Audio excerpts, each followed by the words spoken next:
Welcome to the Payoff Pitch, presented by D&L Window Tinting on Fanimal Radio. I'm Paul Valle. And in the last week, the Orioles have made a number of roster moves that we're going to talk a little bit about today. One of the first moves that they made was with Pedro Araujo, who was the Rule 5 pick holdover from last year, needed to be at the big league level for 17 days. Came in after David Hess had gone 6 1/3 innings of no-hit ball and proceeded to give up a base hit and then a home run. Really ineffective, just like he was last year. Orioles, instead of deciding to hold on to him for the prerequisite 17 days for this season, decided to DFA him and send him back to the Cubs. However, in doing that, when he went back to the Cubs, the Orioles then traded the Cubs international bonus slot money to bring Araujo back into the organization. They assigned him to Bowie, so Araujo stays with the Orioles, and he's now at the minor league level. We can get more seasoning and really learn how to pitch, because he's got a live arm, but he doesn't know how to throw yet. So we'll see how it goes. Another move, the Orioles signed starting pitcher Dan Straley. Pretty much at the time, they were hoping to eliminate having to have bullpen games. We'll talk about how that's really not in the equation now. But they signed free agent starting pitcher Dan Straley, who was released in spring training by the Miami Marlins. And the corresponding roster move there was they DFA, designated for assignment, Drew Jackson, another Rule 5 pick. The Phillies picked Jackson from the Dodgers in the Rule 5 pick. Then the Orioles traded international bonus slot money to the Phillies to acquire Drew Jackson, who needed to stay on the 25-man roster all season or else be offered back, I believe, to the Dodgers. So the Orioles DFA'd him. He has to clear waivers, and then he'll go back to the Dodgers. I think it's a bad move just because they don't really have that kind of talent. He can play the outfield. He can play the infield. He looked like a good hitter, had some promising power that he showed last year, hitting a career-high 15 home runs at Double-A.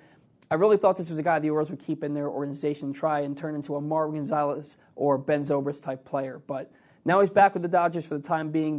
They could still trade to get him back in the organization, but for now, he's gone. Dan Straley is here. Dan Straley made his first appearance with the Orioles in a game where they gave up 15 runs to the Yankees on Sunday. He came in on mop-up duty after David Hess didn't pitch particularly well, which is why it's surprising to me that he just threw Sunday and now he's starting on Wednesday against the Athletics, which could be another bullpen game after that short start by John Means yesterday. Orioles' arms are taxed. Straley going to make the start tonight. They're probably looking for him to go 3 to 5 innings. They're probably closer to 3 than to 5. So they also called up Josh Rogers from the minor leagues to replace Alex Cobb, who went on the 10-day injured list yesterday with a lower lumbar strain. So that's the corresponding roster move there. Josh Rogers will probably come in after Straley in tonight's game against the Athletics. Hopefully rest that bullpen, give them a little bit of length.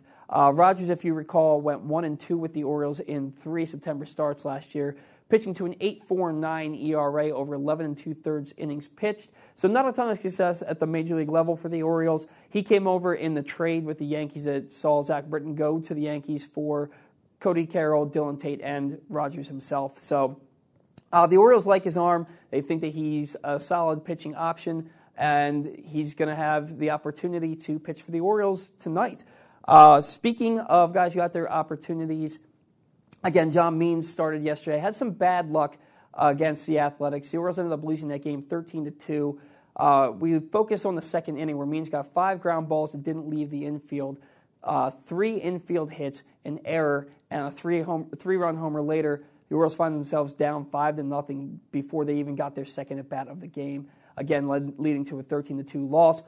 Evan Phillips, who was called up because Nate Carnes went on the DL with right forearm fatigue, the now politically correct IL, injured list. He had right forearm fatigue.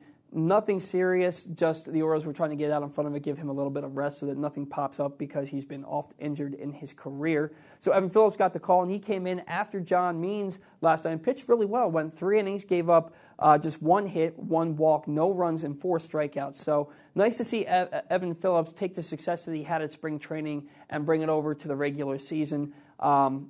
Big-time situation for him last night, and he really stepped up. Can't say the same for Richard Bly or Miguel Castro, but that's something that we don't need to talk about because they've left a lot to be desired this season, to say the least.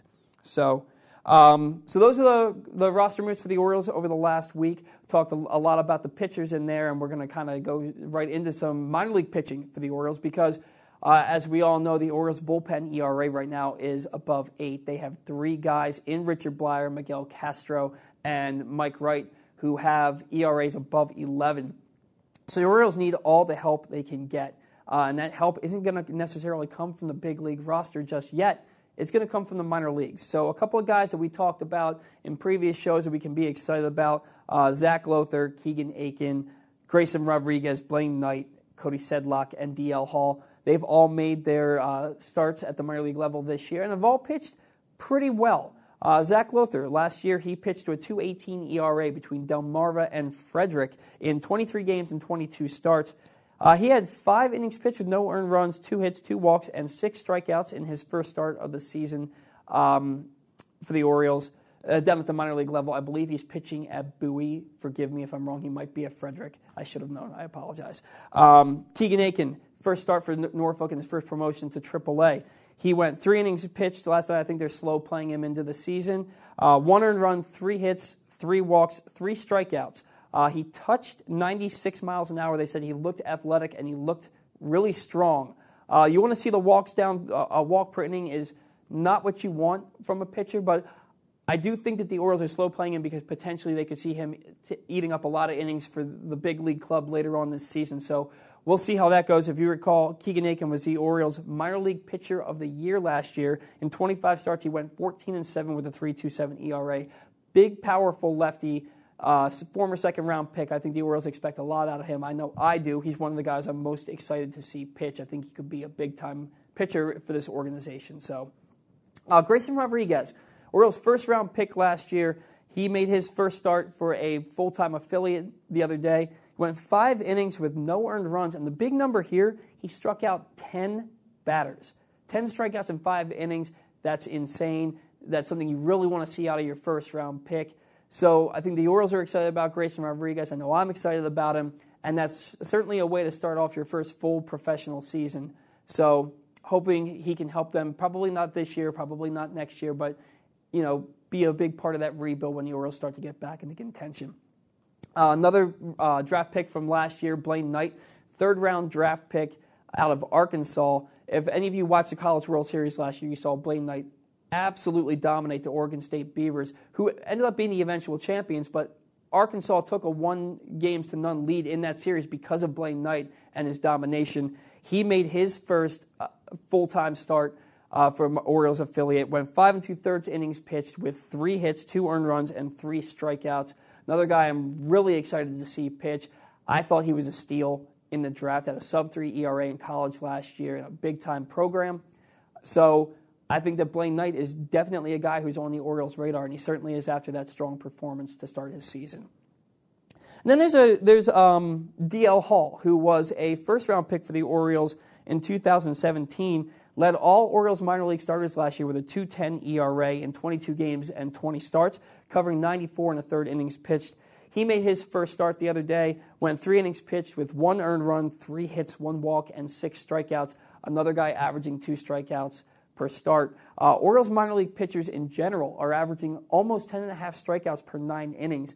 The minor league leader last year was the Houston Astros organization, averaged just over 10 strikeouts. So again, it's a small sample size, but that's something to be really excited about, especially when you look at the fact that Mike Elias and Sig Mejdal were with the Astros last year, and now they're with the Orioles this year, and now we're seeing an uptick in strikeouts from the minor league pitchers.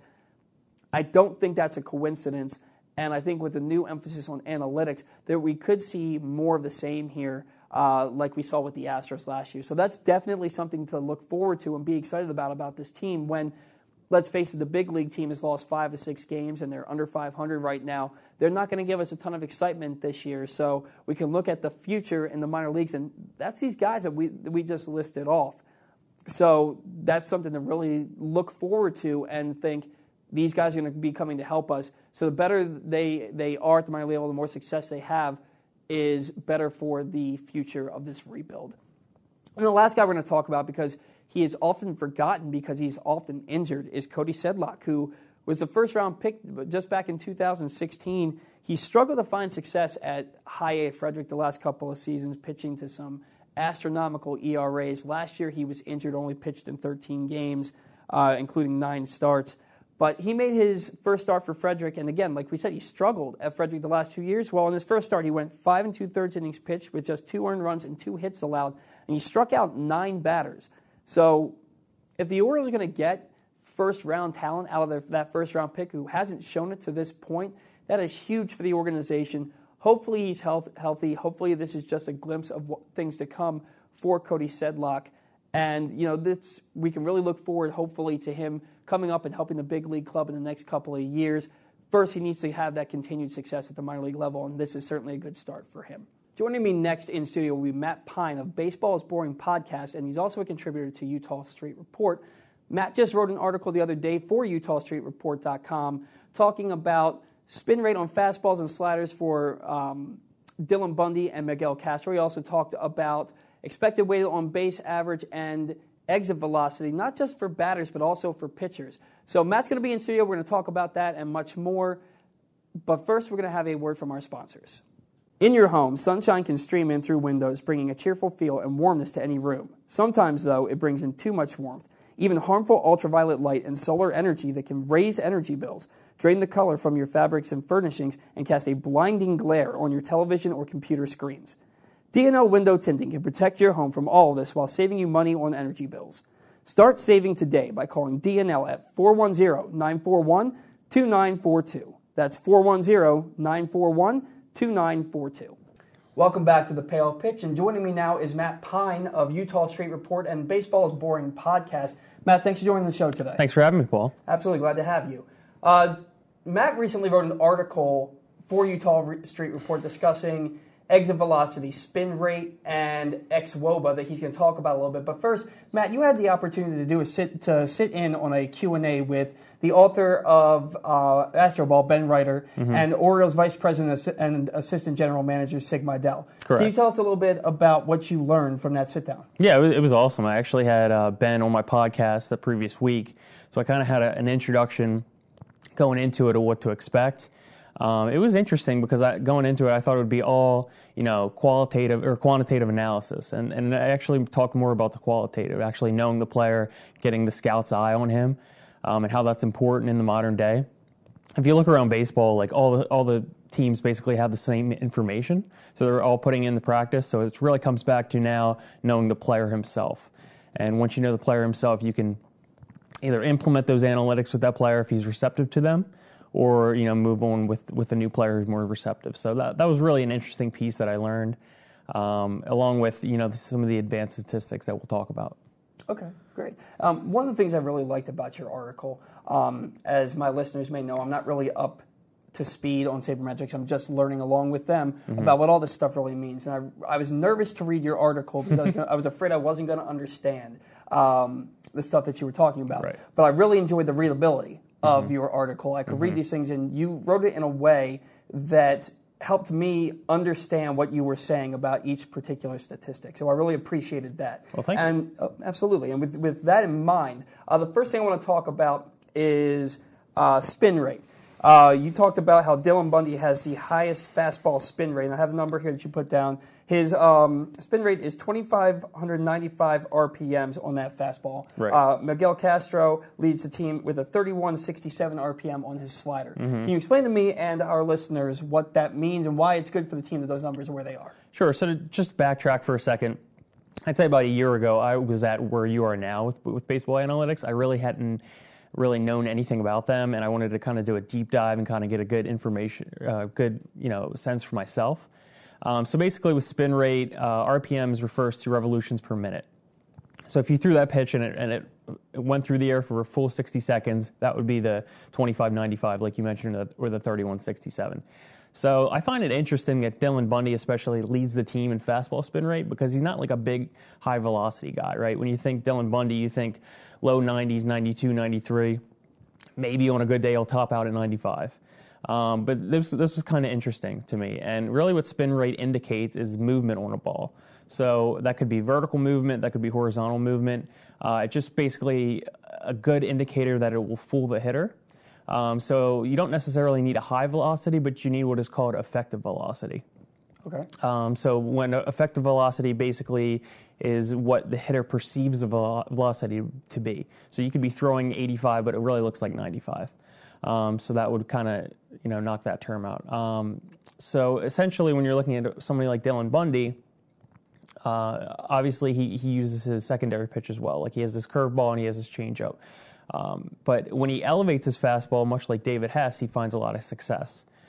Same goes for Miguel Castro, who actually, if he averaged that slider a spin rate for a full season, he would rank second in all of baseball and have the second highest spin rate for a slider. Unfortunately, what I've been noticing, especially in the last few games, he uses his fastball a lot. His fastball is among the highest in baseball in terms of velocity. He can hit 98, 99, but that doesn't mean that it's an effective pitch. He doesn't have any control over it. And essentially, it's just a cookie up there. It doesn't have a high spin rate. It's just a flat fastball going through the zone. If he mixed in his slider, which has an extremely high spin rate, and he mixed in his changeup, which he throws 90 miles per hour, he would find way more success than just throwing cookies over the plate, like we saw the other night to Clint Frazier. Right. And, it's funny. I was on the airplane home from a vacation last night, and I just read your article right before I got on the plane. Okay. And when I got off the plane, I saw that Castro got lit up again for the second straight game. And the first thing I thought was, after reading your article, he must have stayed away from his slider and thrown a ton of fastballs. It was all fastballs. Yeah, and it's funny that I read your article, and just from reading that, I knew the pitch sequence that he had without having to watch the game. Right. And you mentioned Bundy having not the highest velocity on his fastball, but the high spin rate could make it more effective, especially up in the zone. And it's funny you say that because Ben McDonald was on a spring training broadcast, and he had mentioned that back in the early to mid '90s when he and Mussina were teammates, he said he had a faster fastball than Mussina did. He'd throw it up in the zone and get knocked all over the ballpark, whereas Mussina would be throwing 91, 92 up in the zone, but he'd be getting strikeouts. And he mentioned that probably had something to do with spin rate. And it's interesting to see that after your article and the way that you look at it, that's probably what the case was. Yeah. So, and with Bundy, would you say then that his lack of success right now is more based on location and hitting his spots rather than the lack of velocity? Yeah, I think that's the case for most, if not all, pitchers on the Orioles right now. I don't know if you've seen any of the videos or the GIFs of the catchers like losing their mind when they give up home runs, when the pitcher gives up a home run. It's because they're setting down, low and away, and they miss like high and inside or something. It's just all about pitch location. And another thing that I could bring up too is the technology that Sig Mejdal and Mike Elias, really just Sig Mejdal, has brought over from the Astros. So they've brought over what are called high-speed cameras, Edgertron high-speed cameras, and they also have the TrackMan, which is basically over the press box. This can do basically two things. High-speed cameras can show you the release point on the ball, so where you're actually releasing it, and that will definitely affect your control and where you want to pitch the ball. And it can also show you your mechanics in your windup. So if you're coming too far off the rubber on the left side or the right side, that can affect where the ball goes. It's just basic physics. Another thing that they've implemented is the TrackMan device, and this can actually track your bat path.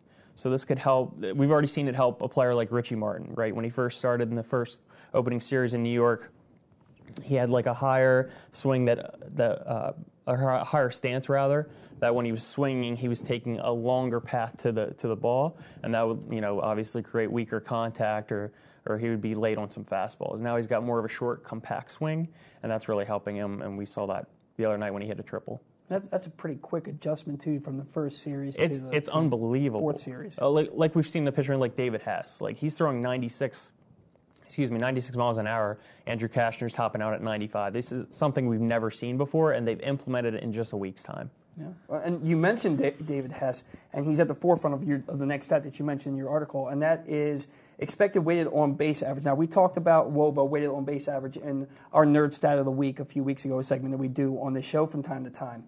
Can you explain to me what expected weighted on base average is, and what the number 217 means for David Hess and 424 for Trey Mancini? So essentially, weighted on base average takes into account ballpark factors. It takes account your defense. So if you have a good defense, you're in a big ballpark, you're probably going to have a pretty low WOBA if you're a pitcher against. So 217 is phenomenal. I mean, that's like Chris Davis level on base percentage. So if you have something in that range, you're obviously pretty effective early on. So the X part would be just basically the expected. So that's just projecting out over a full season what you can expect for that pitcher. Obviously, we have a small sample size so far, and he faced a not-so-great Blue Jays lineup the other night. So when he faced the Yankees, he did give up those 4 runs, but I expect him to be a much better pitcher this year.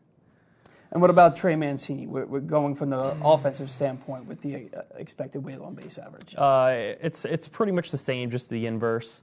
He doesn't have a whole lot of protection in the lineup, so it's going to be all on Trey this year.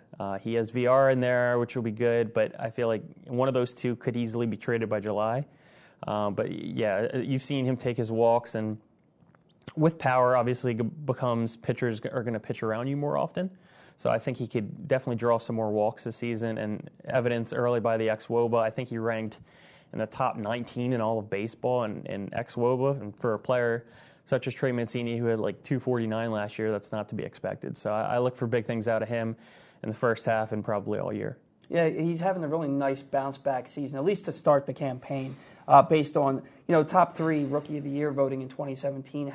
Has that injury to his knee in that series against Cleveland last April that really sidetracked his season. Right. It seems like he's getting back to the player that we saw him progressing towards in 2017. Definitely, and that's, I think, the hope for all Orioles fans. And it's going to be sad to see him go when he does go, but he's going to be one of the big name trade pieces to look for either this July or at the end of the season. Oh, so you don't expect Trey Mancini to remain with the ball club through the rebuild? You think he's going to be a trade piece for them? Exactly. So he's going to be entering next year is going to be his first year of arbitration. So he'll actually have 3 years of control past this year. That's going to be really attractive to teams looking for controllability for a guy who can play the outfield and first base. That's interesting. I kind of expected him to probably be the first baseman in the future, but you're right, all those years of control, and if he has a huge season this year, he could be an attractive trade piece. So I wouldn't doubt it or be surprised to say if he does get traded. So we'll see how that goes as the season progresses. And then the last thing that you wrote about was exit velocity. Mm-hmm. And exit velocity is basically just the speed of the ball off the bat, right? Right. So Renato Nunez leads the Orioles with a 96.9 mile per hour exit velocity. And then on the inverse, Michael Givens as a pitcher leads the Orioles with 82.6 miles per hour off the bat exit velocity. Talk to our listeners about that and what exactly that means. Sure. So when you think of exit velocity, you think of like the big guys like Aaron Judge and Carlos Stanton. And exit velocity is a really good indicator of a hitter's future success, right? So we see guys hitting at a 115 miles an hour or 120 miles an hour off the bat. That's probably going to be a home run, if not a far double in the gap. So if you're just projecting out a lineup, especially I think it comes into play now with free agency, you're going to have no name guys like Daniel Palka from the White Sox. Nobody knows who he is, but he has extremely high exit velocity, and teams are going to want to jump on that because they expect him to get better. When we saw Manny Machado developing as a young 19-year-old, he was hitting a lot of doubles and not a lot of home runs. Incrementally, you would see his exit velocity creep up each year, and you knew those doubles would turn into home runs. So I think it's a really good indicator from the hitter standpoint. From the pitcher standpoint, I kind of think of Michael Givens as like a Darren O'Day who throws hard, right? So we see Darren O'Day, he would get a lot of weak contact, a lot of ground balls, and that was mainly due to his arm angle. And even if he throws like, low to mid 80s, with that arm angle, you have less time to react to it, and it's not the normal over the top. So I think that's just a combination of the arm angle and him throwing 95 miles per hour that induces that weak contact. Well, yeah, especially with that arm angle, instead of having a pitch coming from up over the top of the head, it's coming from the side, which kind of shortens the length of the pitch. Right. And when it's coming in 95, that pitch can look maybe 100 plus. Right. So that's not surprising to see that Givens getting weak contact and having that low average exit velocity. I think his big issue, like we already mentioned, is his control, because he walks a lot of hitters because he sometimes will throw off one side and come off the rubber kind of awkward. So I think that's going to be a real key to his success this year. Excellent. And Renato Nunez, getting back to what we were talking about with Trey Mancini, I think you mentioned that he could be a trade piece in your article. With that exit velocity, do you think he would be somebody that would be worth hanging on to for the Orioles, or is he somebody that you could also see as a legitimate trade piece should he have a big season? I think he would be worth hanging on to the Orioles because I think offensively, he hasn't reached his full potential. And obviously, come trade season, you want the guy to have their absolute highest tradability at that moment. He doesn't really play good defense, which we've seen. He hasn't really played the field a lot. They have Rio Ruiz at third base. He's kind of the mainstay, and now Hanser Alberto out of nowhere. So I'd like to see him maybe, hit some more home runs, get his on-base percentage up before they trade him. So that might be more of a next winter type thing. Right. It is. It's the same issue that plagues Ryan Mountcastle. Right. Big league bat, but no defensive position. So you can't put him out there. And the interesting about Ryan Mountcastle is he's starting at first base in Norfolk.